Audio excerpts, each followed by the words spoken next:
Okay. Hi, everybody. This is Dr. Hanna from Medpsych Health, Hi, I'm Dr. Polack from Progressive Pediatrics in New Jersey. and we're here talking about managing kids and managing anxiety and depression. And we're kind of sitting here chit-chatting about our experiences personally and with our patients of what we're seeing kids struggle with. So, Dr. Polack, what's next? What do you want to talk about? I wanted to talk about how parents can deal with their children who are very disappointed with certain situations. I was hoping we can give them some nuggets, some ways to deal with a kid when they're having their meltdown because they're so Sure. disappointed about missing something important. Yep. So here's my first rule of thumb. Kids are going to do as well as their parents do. In other words, we as the adults in the home are going to set the emotional tone for our children in the home. In other words, we have the opportunity to model for our kids how to manage disappointment. This is really hard, and I know it puts a lot of pressure as parents. A lot of parents are probably going like, "Oh no." I'm like, I've had so many parents tell me this. Wait, I'm like, I totally blow up. I totally screw up all the time. I go, well, welcome to the club. We all do. But we get to set the tone. My kids are going to do as well as I do. If I have a tendency to overreact, my kids will probably learn to overreact just like I do. If I tend to not deal well with disappointment, my kids are probably going to not deal well with disappointment. So not to put a lot of pressure on parents here, but the flip side is you then have the ability to influence your kids in a very positive way. The other thing is that I would also, to just tell you off the bat before we maybe talk about some suggestions, is own up to your mistakes. In other words, if you kind of mismanage a situation and overreact to your kid, own up to it. Tell them that you overreacted and you messed up and that you're sorry and that, you lost your cool and that, yeah, you're right, I blew it. And that did make things worse. I have found that to be one of the most powerful parenting things that my wife and I do is we kind of just say, hey, we blew it last night. We totally messed up. Really sorry. And then we use the word, will you forgive me? Because I think we made things worse. And the reason things messed up is because I overreacted. And you're right. I didn't listen to what you had to say. I just want to put that right off the bat because I already know all you parents watching this are going to mess up. I already know that. Right. You're not going to do this perfectly. None of us do. And we are in a unique situation where we are surrounded by disappointment everywhere. A lot of our kids are disappointed.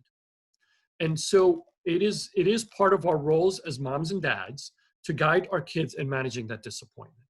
And the way we need to do this, by acknowledging the disappointment, by really saying, hey, yeah, this stinks. You're right. You were supposed to get to do all this stuff. You were supposed to have a prom and a senior banquet or whatever, or a graduation and all these award ceremonies that a lot of kids are missing out on, plays that kids work so hard on that they didn't get to do, sports, the kids who play, all the seasons gone, poof, gone. So it is okay to acknowledge that this is a genuine loss. It really is. And that loss is hurtful. And so I think the first thing I would say is just acknowledge it.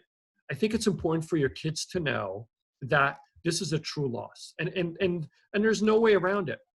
However, the next point would be, by acknowledging that loss, is I do think you want to give your kid the space to be able to kind of talk about what it is specifically, because I've been surprised that when I've asked kids, what are you really most disappointed at? Their answers have really surprised me. It's not a lot of times what we think as adults. It's just fascinating to me, the kinds of things the kids say. Some kids have said to me, well, high school's been really hard and I just wanted to have that final thing to just be gone with high school. And I'm like, oh, really? That's what you're upset about? Is that You didn't get to like have that, I'm gone, I'm out of here. I'm like, they're like, yeah, that's what I wanted. I just wanted to be done.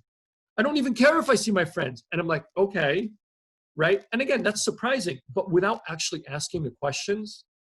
And so the next thing is, so we acknowledge that our kids have had these true losses. And then we go, what are you really most disappointed in? What is most upsetting? And it's going to surprise you. Some kids, it might not surprise you, but you're also giving the space to your children to be able to actually express what they're feeling, to express what the true disappointments are.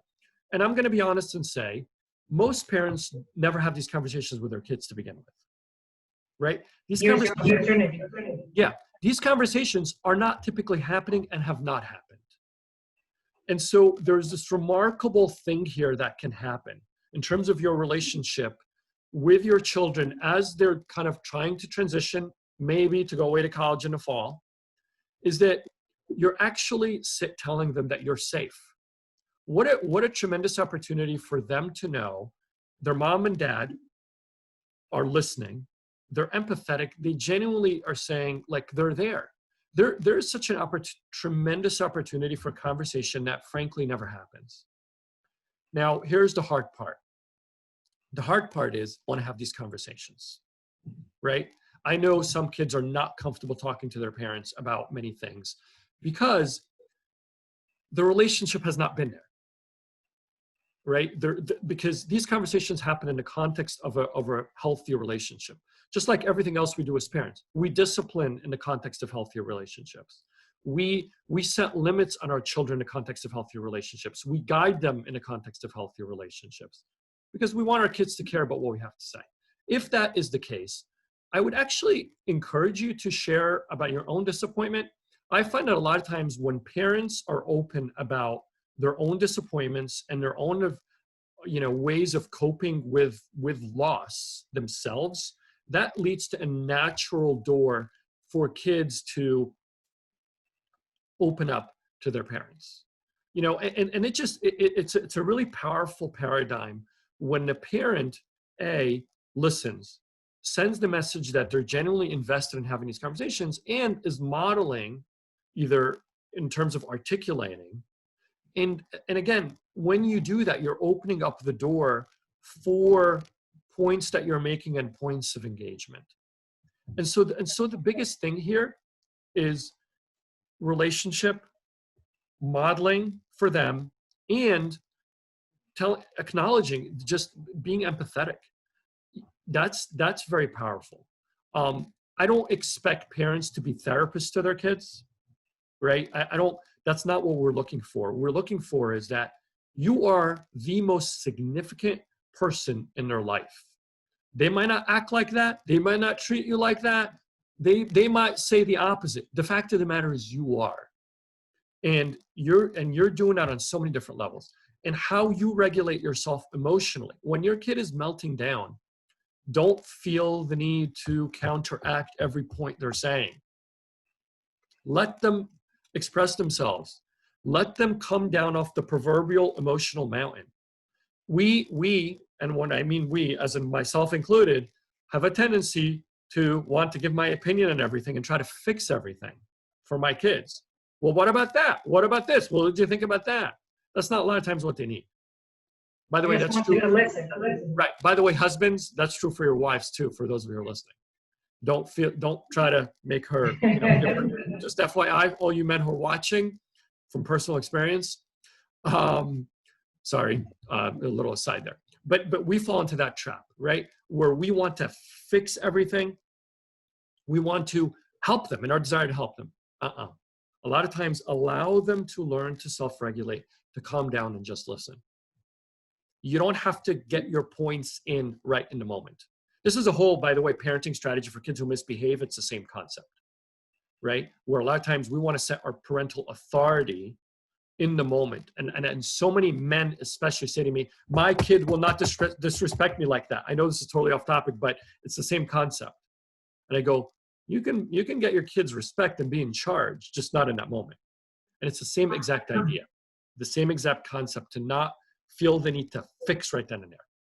And another concept that I also struggle with as a parent is I feel so bad that they're suffering so much. Like it's hard as a parent to watch your kids suffer. And I Yes. have to kind of step back and say they're building resilience. This is not something we're in control on. We're in control of. If we're not in control of it, and we have to deal with it, then we're building resilience and coping mechanisms. So as a parent, I have to talk myself down the hill too, saying, okay, this is going to be okay. And you know, there's this interesting idea that, and it's all related to anxiety. And we as parents don't want our kids to be in distress. And so a lot of times we want to relieve for them their anxiety. Now, here's the most important thing about anxiety is teaching kids, or adults for that matter, to be okay with feeling bad. Our goal is not that our kids are never going to feel bad. No, our goal is that our kids are going to be okay when they feel nervous, when they feel stressed, when they feel worried, when they feel disappointment. It's actually to realize, hey, it's okay to feel that way. You're going to have normal human emotions that you're going to experience, and it's actually okay to feel them. You don't have to be afraid of them, and you don't have to avoid things because of them. You don't have to shut down or go isolate in your room and go binge watch Netflix because you're feeling stressed. It's okay. It's okay to feel upset. And that's a kind of a hard thing, I think, as parents, because we're you know, from day one, if our kid cries, we want to pick him up. Exactly. It backfires. Kids have to learn to self-soothe. Kids have to learn to self-regulate. And they have to learn to be okay with feeling nervous. And I kind of have this thing that I tell kids this whole idea of so what, where kids will say to me, well, you know, what if I get to school and I feel nervous? I go, well, so what if you get to school and you feel nervous? So you feel nervous. But what if go to class? Exactly. What if I'm sitting in class and I start feeling like, you know, I'm you know, the other kids are looking at me. I go, so let them look at you. So what if they look at you? So what if you feel that way? What if I throw up in school? I go, I don't know, then you clean it up. What's my point? My point is anxiety has a tendency to make you think that if you think that way, there's going to be a catastrophic scenario attached to thinking and feeling that way. And so then what's our typical response? We want to avoid, or we want to engage in activities to help us to cope. And so a lot of those activities are maladaptive and they're not necessarily healthy. There are, of course, healthy ones, but those are the traps that anxious people fall into and anxious kids fall into. And their addiction is related to this, right? And it doesn't matter what the addiction is, whether it's eating or whether it's pornography or gambling that I see in some boys, or social media or technology or marijuana or alcohol or whatever it is. It's all related to this whole idea of I want to cope and I can't deal, so I'm going to engage in some sort of activity and I get caught in it.